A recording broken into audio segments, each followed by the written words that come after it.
Student lecture on classes के student lecture में आपका स्वागत है। मैं हूं कविता डिल्लो जो आपको पढ़ाने जा रही हूं इग्नू की एमए हिस्ट्री।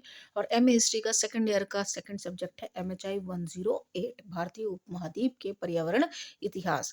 इसके मैं ऑलरेडी दो पार्ट डाल चुकी हूँ, पार्ट 1 पार्ट 2 है। उसके बाद हम कंटिन्यू करते हैं। नेक्स्ट हमारा टॉपिक आ जाता है जिसमें आपके मैंने पार्ट 2 में हमारा लास्ट टॉपिक था रेगिस्तान और घास के मैदान की पारिस्थितिक के, मतलब रेगिस्तान और घास के मैदान का हमारे पृथ्वी पर क्या असर है, किस वजह से हुए हैं, इकोलॉजिकली कैसे इफेक्ट कर रहे हैं, वो सब मैं आपको ऑलरेडी वीडियो में डाल चुकी हूँ, राइट।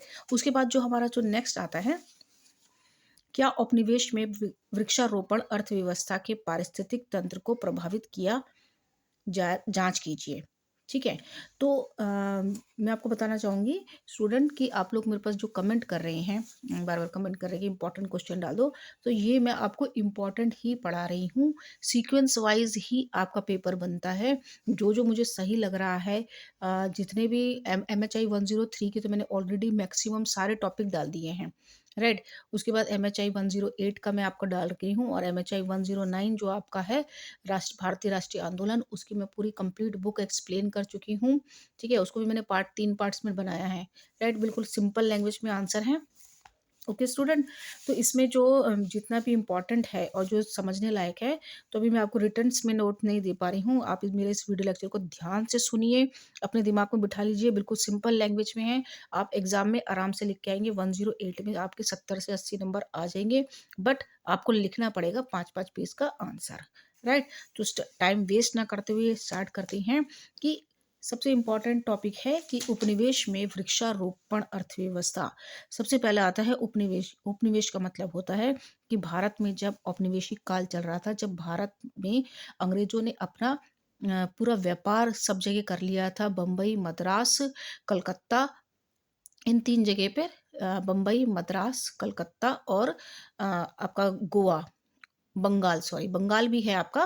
तो इन सारी जगह पे उन्होंने अपनी फैक्ट्रियां खोल दी थी, ठीक है। और वो लोग वहाँ पर अपनी उन्होंने क्या कर लिया, बस्तियां भी बना ली, जिसके कारण भेदभाव भी हुआ। इसके आगे जो चैप्टर है उसमें ये वाला भी पॉइंट आएगा कि उसके कारण भेदभाव भी हुआ था, उनको अलग रखा जा रहा था, राइट। तो उन्होंने जब बस्तियां बसाई, अपना किस लिए आए थे हमारे भारत में, वो लोग किस लिए आए थे, वो हमारे भारत से कच्चा माल ले जाते थे, क्योंकि वहाँ की मिट्टी इतनी उपजाऊ नहीं थी।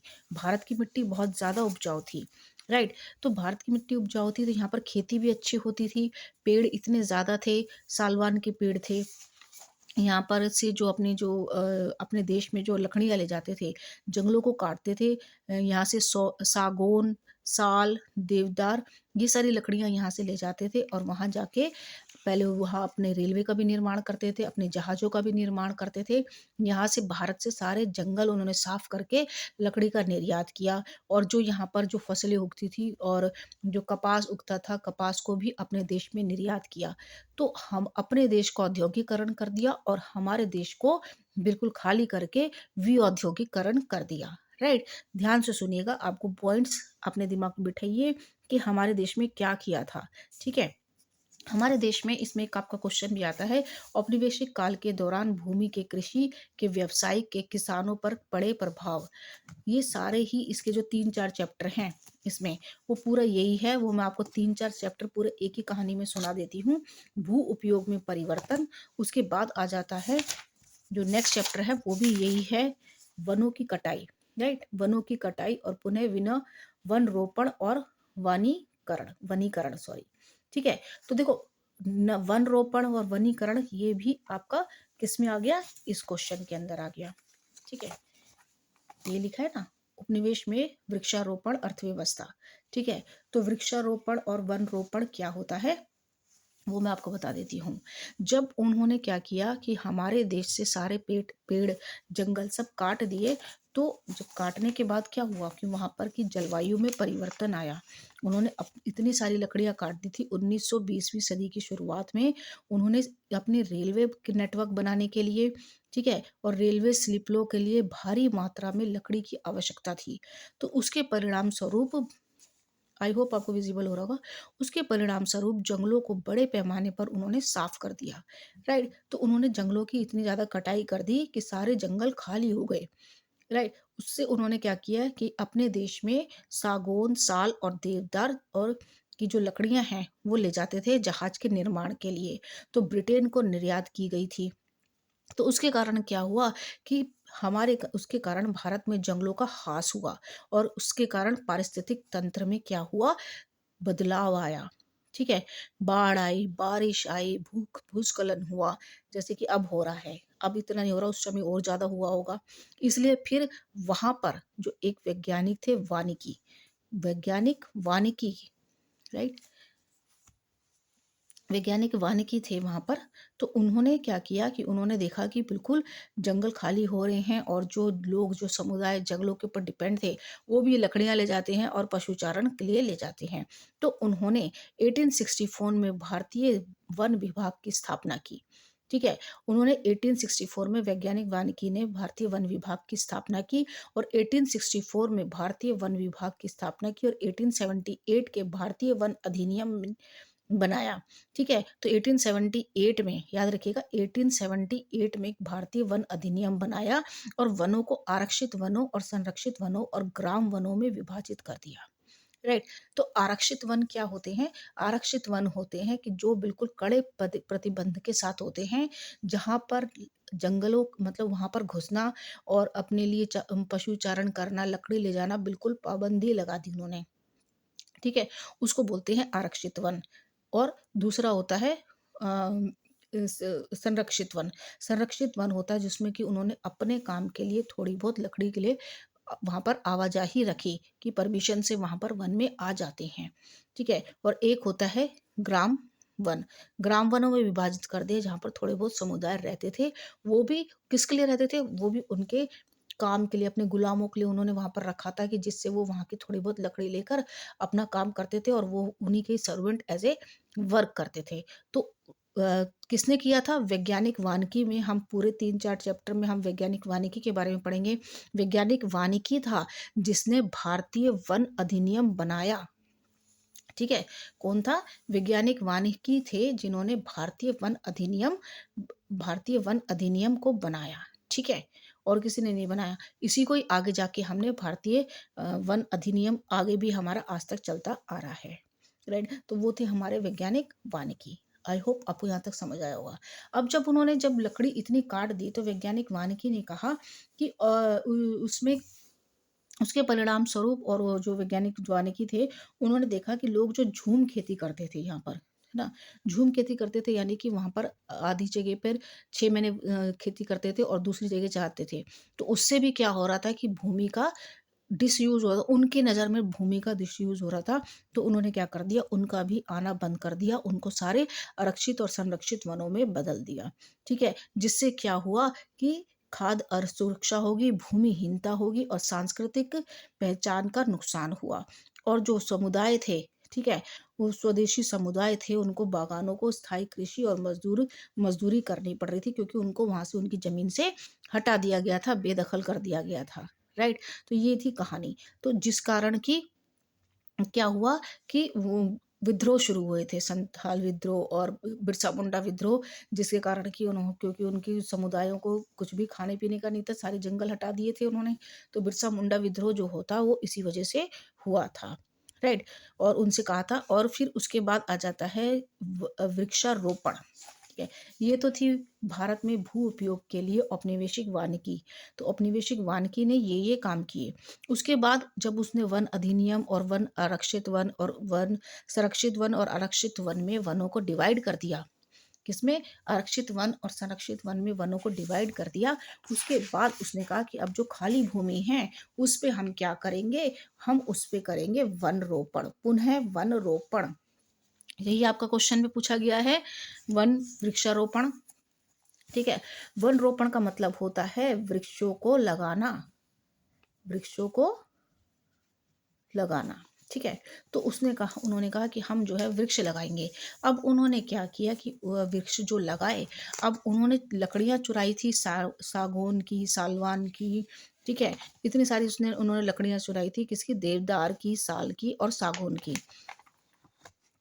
ठीक है? देवदार की, साल की और सागौन की उन्होंने लकड़ियाँ चुराई थी। तो लकड़ियाँ चुराई, और लेकिन जब उन्होंने वृक्षारोपण किया तो वैज्ञानिक वानिकी ने कहा कि अब ऐसा करो कि वृक्षारोपण कर दो जंगलों में, उनको संरक्षित और आरक्षित वन कर दो और वहाँ पर वृक्षारोपण शुरू करो। ये थी वैज्ञानिक वानिकी की नीति। आरक्षित वन और संरक्षित वन में पहले उसने डिवाइड कर दिया 1878 में। ठीक है, उसके बाद उसने कहा कि वृक्षारोपण करो, तो उन्होंने क्या किया कि एक ही तरह के वृक्ष उन्होंने जंगल में लगा दिए। राइट। तो जब उन्होंने वनों की कटाई के फैलाव हुआ, ठीक है, यहाँ पर सारा वही लिखा है, सारा मैं पढ़ चुकी हूँ ऑलरेडी आपके लिए। तो उन्होंने क्या किया कि जब वनों की कटाई कर दी और उसके बाद उन्होंने जब वृक्षारोपण किया, तो उन्होंने एक ही तरह की फसल वहाँ पर उगाई। जब वहाँ पर एक ही तरह की फसल उगाई तो उससे क्या हुआ कि भूमि की उपजाऊ शक्ति कम हो गई। राइट। भूमि की उपजाऊ शक्ति कम हो गई, भूमि क्या हो गई, बंजर हो गई। तो इसी को बोलते हैं वृक्षारोपण वानिकी का एकल कृषि वनीकरण। यानी कि उसने एक ही कृषि लगाई, एक ही फसल, एक ही मतलब फसल उगाई। तो उन्होंने क्या किया कि जैसे कि यहाँ पर लिखा है, वृक्षारोपण पश्चिमी घाट, दक्कन के पठार और हिमालय के कुछ हिस्सों सहित विभिन्न क्षेत्रों में शुरू किए गए। इन सब क्षेत्रों में उन्होंने वृक्ष लगाए।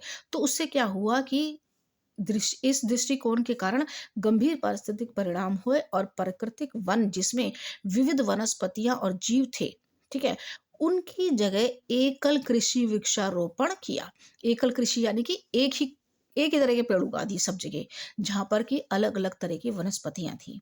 अब एक ही जगह जब वन एक ही जगह के वृक्ष उगा देंगे, तो वहां पर जो जैव विविधता थी, यानी कि डिफरेंट जो ऑर्गेनिज्म एनिमल वहां पलते थे, जो जैव विविधता थी वो कम हो गई और मिट्टी की गुणवत्ता खराब हो गई। राइट। मिट्टी की गुणवत्ता खराब हो गई, जिससे पारिस्थितिक तंत्र कीटों और बीमारियों के प्रति अधिक संवेदनशील हो गए। ये है आपका ये वाला आंसर, 6 का आंसर। ठीक है, उसमें ये कर लिखा है ना कि वृक्षारोपण अर्थव्यवस्था ने पारिस्थितिक तंत्र को प्रभावित किया। समझ आई। अब जब उन्होंने एक ही तरह के फिर पेड़ उगाए तो क्या हुआ कि सारी जमीन खराब हो गई, गुणवत्ता कम हो गई। ठीक है, और उसमें विदेशी प्रजातियों का परिचय, और उन्होंने क्या कर दिया, उस जगह पर विदेशी पेड़ लगा दिए, जिसमें उन्होंने क्या लगाया, चीड़ का पेड़ लगाया और बबूल।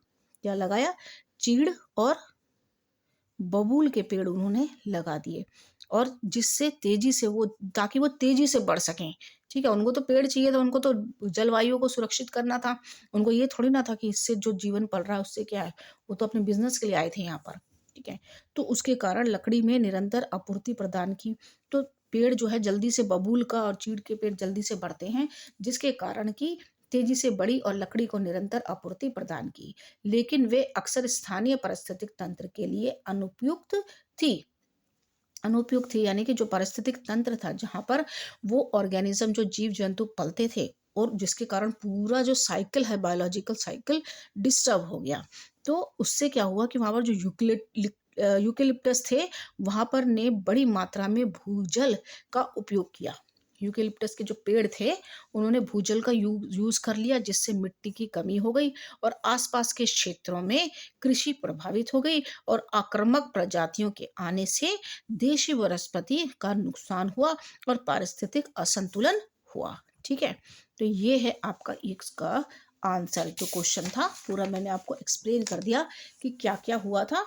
ये आपका चैप्टर 16 में है, वनों की कटाई, वन रोपण, और इसके आगे वानिकी का जो असर हुआ था वो वाला। ठीक है, भू उपयोग में परिवर्तन। ओके, आई होप आपको ये सिंपल लैंग्वेज में समझ आ रहा होगा। अब यही चीज जो मैंने अभी आपको समझाई है, यही चीज जो है आपको 3-4 चैप्टर तक यही है, तो वो मैंने आपको पूरा समझा दिया। उसके बाद वानिकी की व्यवसायीकरण और उसका प्रभाव क्या पड़ा, तो ऑब्वियसली उसका प्रभाव ये पड़ा कि वन रोप में जो आरक्षित वन और संरक्षित जो जंगल थे, वो पूरे के पूरे वो 1878 जो वन अधिनियम के कारण आरक्षित वन और संरक्षित वन में क्या हो गए, वो डिवाइड हो गए। ठीक है, लोगों की आवाजाही कम हो गई, और जो समुदाय थे वो जंगलों से उनको छोड़कर भगा दिया गया। ठीक है, वो उन जिसके कारण कि यहाँ पर क्या हुए थे, मैंने अभी आपको बताया था ना, जिसके कारण संथाल और मुंडा मुंडा विद्रोह हुआ था। संथाल विद्रोह यानी कि संथाल एक जनजाति थी, और मुंडा वो भी एक जनजाति थी, मतलब एक समुदाय था, जिसमें बिरसा मुंडा था, उनका जो महान उनका जो नेता था बिरसा मुंडा, वो उसने इसका विद्रोह किया था, पूरी लड़ाई करी थी।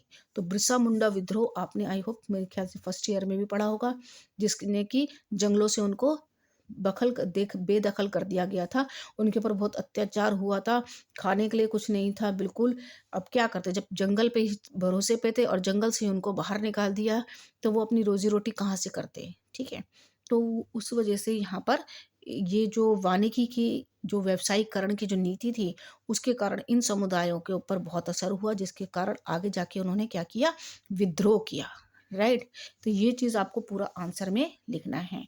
आई होप आपको यहाँ तक समझ आया होगा। ओके, ठीक है। उसके बाद आपका जो नेक्स्ट जो मेरे को इसमें इम्पोर्टेंट है, ये जैविक युद्ध है, लेकिन ये भी 5-6 साल से जैविक युद्ध तो कभी आया ही नहीं है। जैविक युद्ध का मतलब होता है कि अ, अंग्रेज़ों में जो ब्रिटिश में जो अमेरिका के बीच और फ्रांस के बीच में जो औपनिवेशिकरण वहाँ भी चल रहा था, तो उसके कारण क्या किया था उन्होंने, लड़ाई की जगह क्या करते थे, कोई बीमारी फैला देते थे, ठीक है? उसके कारण से बीमारी फैला देते थे, जिसके कारण वो अपने आप ही हार जाते थे। उसी को ही जैविक युद्ध कहा जाता है और इसको सबसे पहले स्टार्ट किया था कॉन्विस्टाडोर्स ने। कॉन्विस्टाडोर्स जो है एक खोजकर्ता था, सैनिक और साहसी था, लेकिन 1516वीं शताब्दी के दौरान उसने अमेरिका के औपनिवेशिकरण में महत्वपूर्ण भूमिका निभाई। धन, भूमि और गौरव की इच्छा से प्रेरित होकर, मतलब उसने जब अमेरिका के ऊपर इन ब्रिटिश वालों ने क्या किया, औपनिवेशिकरण किया था, उन्होंने वहाँ पर भी किया था।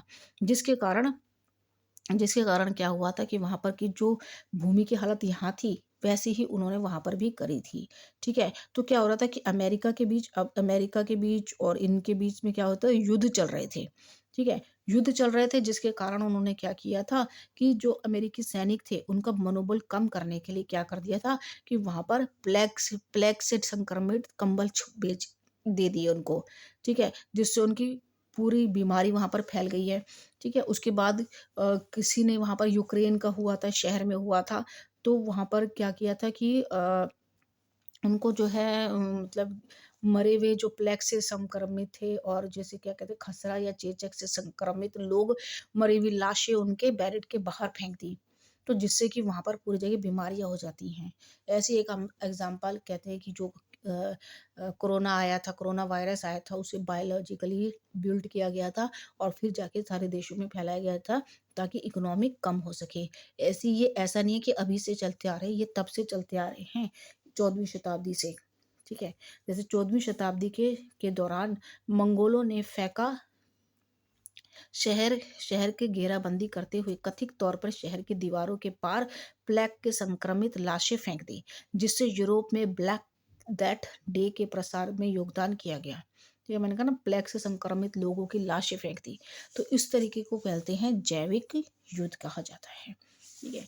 वैसे अभी तक आया नहीं है, लेकिन आपको पता होना चाहिए कि अगर जैविक युद्ध के बारे में बोले तो इसमें आप अच्छा खासा लंबा चौड़ा आप लिख सकते हैं कि किसी देश की को हराने के लिए उनके सैनिकों को मनोबल कम करने के लिए उनके सैनिकों को क्या करते थे, कोई बीमारी उनके कैंपस में डाल देते थे, जिसके कारण कि वो इन्फेक्टेड हो जाते थे, कई मर जाते थे, बहुत ज़्यादा बुरी हालत हो जाती थी और वो फिर हार जाते थे। इसी वजह से उसको जैविक युद्ध कहा जाता है, जिसमें कि वो किसी बीमारी को उनके उस देश में छोड़ देते हैं, उसको बोला जाता है जैविक युद्ध, राइट? आई होप आपको समझ आ रहा होगा। जो मैं आपको बढ़ाना जा रही हूँ उससे आगे देखिए, ये औद्योगिक कृषि है, इसमें भी आपका सारा वही है, ठीक है? जो इसमें जो मुझे इम्पोर्टेंट लग रहा है, सब कह रहे हैं कि इम्पोर्टेंट क्वेश्चन बताइए, तो मैं इम्पोर्टेंट क्वेश्चन बताऊंगी कि आपका जो होता है वन संरक्षण और आरक्षित वन और संरक्षित वन, ठीक है? तो वैज्ञानिक वानिकी ने क्या किया था, जब 1878 में भारतीय भारतीय अधिनियम का जो अधिनियम बनाया था, जिसमें उन्होंने संरक्षित वन और आरक्षित वन को बना दिया था। तो उसके कारण क्या हुआ था कि उसका उद्देश्य क्या था कि लकड़ी और अन्य वन्य संसाधनों का प्रबंध करना, जिससे कि ब्रिटिश शासन के दौरान जो उनको लकड़ी की कमी हो गई थी, ठीक है? जंगलों के कारण जो पारिस्थितिक तंत्र इकोलॉजिकल सिस्टम चेंज हो रहा था, उसको कंट्रोल करने के लिए उन्होंने वृक्षारोपण नीति अपनाई थी वानिकी ने, ठीक है? उसके बाद क्या हुआ कि जब हमारा देश आज़ाद हो गया 1927 में भी इसी जो वानिकी के जो वन अधिनियम है, उसी को ही कंटिन्यूअस चलाया गया, उसमें थोड़े से चेंजेस करे गए ठीक है? तो उसमें आपको मैंने वन संरक्षित वन और आरक्षित वन के बारे में बता दिया कि क्या होता है, राइट?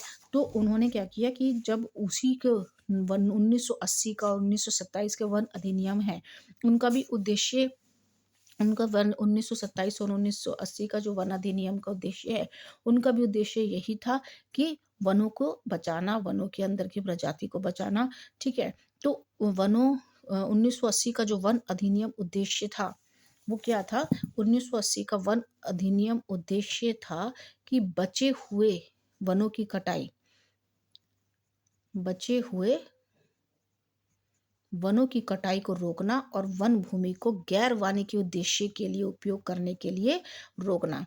यानी कि वानिकी का उद्देश्य था वनों को संरक्षित और आरक्षित करना, ठीक है? तो उस और उनका उद्देश्य था कि जो गैर वानिकी की उद्देश्य है उनको रोकना, ठीक है? और वैज्ञानिक वानिकी के मुख्य उद्देश्य क्या थे? वो था, मैंने आपको पहले ही बता दिया कि वनों को क्या करना, संरक्षित वन और आरक्षित वन में विभाजित करना और वृक्षारोपण लगाना, ठीक है? तीसरा था उसका, पहला था वनों को आरक्षित और संरक्षित वनों में विभाजित करना, राइट? और दूसरा क्या था कि वृक्षारोपण वृक्षारोपण करना। और उसने क्या किया? वृक्षारोपण करने के लिए एक ही तरह के वन लगा दिए, लेकर गए वो 1000 और लगा दिए उन्होंने 500, और लगाया भी क्या? बबूल और चीड़ के पेड़ लगा दिए, यूकेलिप्टस के लगा दिए, जिसके कारण कि विदेशी प्रजाति के कारण पूरी जमीन भूमि जो है वो खराब हो गई। तो ये था भारत के उपमहाद्वीपों में औपनिवेशिक काल के आने से जो पारिस्थितिक तंत्र में बदलाव आया, वनों की कटाई हुई, पेड़ों को चुराया गया और उसकी जगह जो वृक्षारोपण किया गया, उसके कारण हमारा क्या हुआ? पूरा परिवर्तन, पर्यावरण जो है वो चेंज हो गया। ये चीज़ आपको एग्जाम में पूरे अच्छे से एक्सप्लेन करनी है, ठीक है? आई होप आपको समझ आया होगा। उसके बाद जो मुझे इम्पोर्टेंट चीज़ आपको पढ़ानी है, वो है जो आपके एग्जाम में आया है, दैट इज यहाँ पर है दिल्ली शहर का। तो दिल्ली शहर के बारे में, जो दिल्ली में औपनिवेशिक काल के दौरान उन्होंने क्या किया था, शहर को अपना राजधानी बनाया था। तो राजधानी बनाने के कारण उन्होंने क्या किया था, दिल्ली में कुछ परिवर्तन किए, ठीक है? जो जो उनकी राजधानियाँ थी, तुगलकाबाद, ठीक है? जो जो उनकी राजधानियाँ थी, तुगलकाबाद, जहानाबाद, फिरोजबाद, तुगलकाबाद। तो यहाँ पर उन्होंने अपना महल बनाए, अपनी जिस तरीके से उन्होंने अपना नगरीकरण किया कि हम यहाँ पर के राजा हैं। तो उन्होंने क्या किया है, यहाँ तो सिर्फ एक ही, इसमें तो एक ही शहर को एक्सप्लेन करना है, दिल्ली का, ठीक है?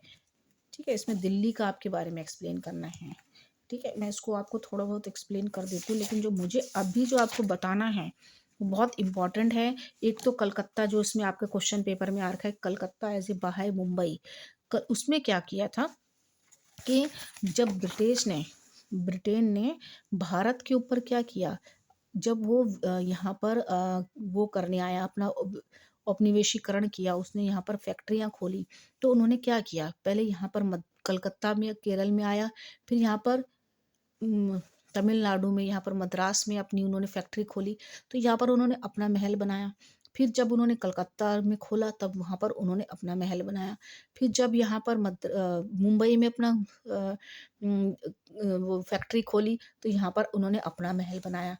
तो क्या किया इन्होंने, तीनों जगह अपने क्या किए, अपने महल बनाए, अपनी प्रेसिडेंसी बनाई, जिसके कारण क्या किया कि वहाँ पर लोगों को क्या किया गया, उन्होंने अश्वेत नगर बनाए और एक अपने लिए श्वेत नगर बनाए। तो यहाँ पर था नस्लीय भेदभाव, वो यहीं पर ही इसी वजह से हुआ था कि उन्होंने क्या किया कि कलकत्ता में उन्होंने अपना घर बनाया, अपनी फैक्ट्री बनाई, जिसको कहते हैं विक्टोरिया पैलेस बनाया, ठीक है? ऐसी मुंबई में लुईस द्वितीय ने अपना बनाया, ऐसी मद्रास में बनाया, ठीक है? मद्रास में बनाया।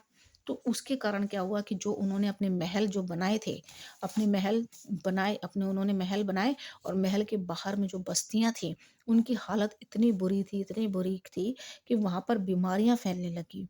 तो उसको बोलते हैं, यहाँ पर जहाँ पर वो खुद रहते थे, उसे बोलते थे श्वेत नगर, ठीक है?